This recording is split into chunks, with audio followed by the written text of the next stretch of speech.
Ардчилсан нам түүхэндээ анх удаа намынхаа даргаыг бүх гишүүдийнхээ саналаар тодруулах сонгуулийг амжилттай зохион байгуулсан. Тус сонгуул нь ардчилсан нам төдийгүй Монголын улс төрийн намуудын түүхэнд гарсан томоохон дэвшил гэж үзэж байгаа юм а.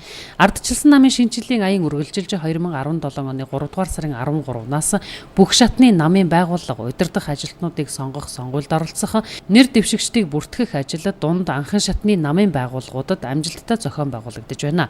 Энэ ажлыг зохион байгуулах аймгийн дотоод сонгуулийн нутаг дэвсгэрийн хороо сум үүрийн хэсгийн хороод байгуулагдан ажиллаж байна.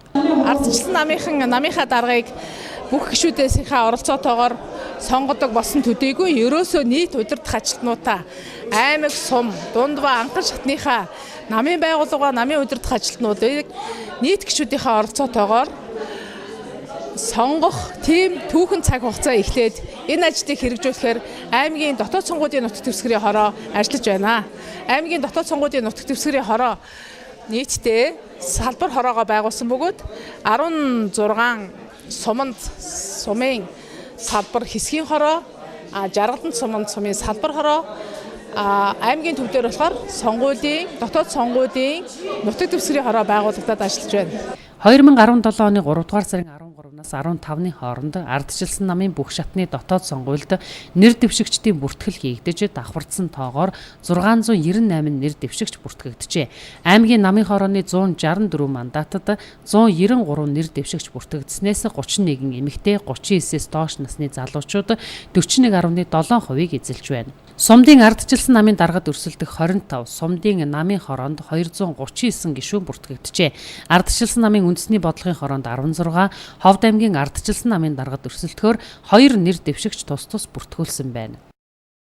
За манай энэ намын сонгуулийн ажил ерөнхийдөө анхан дунд дээд шатны гэсэн байдлаар явж байгаа. За дээд шатных нь болохоор манай ардчилсан намын үндэсний бодлогын хороонд нэр дэвшигчдийгээ тодруулж тэднийгээ сонгох учиртай.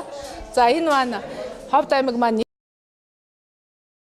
тэр 3 тойргийг 5-аар үржүүлээд нийтдээ 15 хүн үндэсний бодлогын хороонд орох учиртай. За энэ дээр одоогоор 16 хүн бүртгүүлээд байна.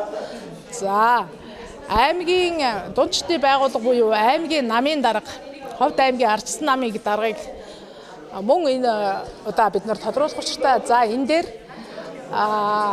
намын дараагаар хуучин ажиллаж байсан, аймгийн иргэдийн хурлын дараагаар ажиллаж байсан Бямбын баяр сайхан мөн одоо намын иргэдийн төлөөлөгчдийн хурлын намын бүлгийн ахлагчийг хийж байгаа. За мөн өмнө нь аймгийн засаг даргын орлогчоор ажиллаж байсан Чимдийн Чимбат нар одоо нэр дэвшээд өрсөлдөж байна. Өөрөөр хэлбэл энэ хоёр хүн өрсөлдөж байна.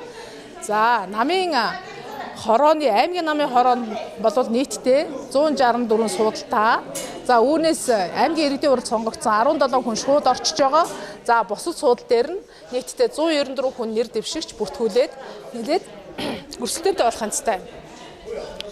За тэрнээс гадна мөн сумынхаа намын дарга нарыг бид нар бас сонгохоор хүмүүс маань нэрээ өгөөд бүртгүүлээд нэр дэвшигчд маань өрсөлдөж байна.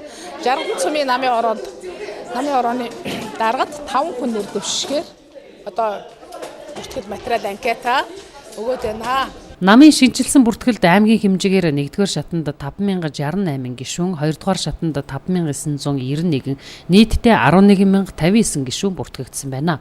Ардчилсан намын бүх шатны сонгуульд нэр дэвшигчдийн сурталчилгаа 3-р сарын 21-ээс 31-ний хооронд явагдана. 2017 оны 4-р сарын 2-ны өдөр ардчилсан намын бүх шатны байгууллага удирдах ажилтнуудыг сонгох сонгуул явагдах юм а.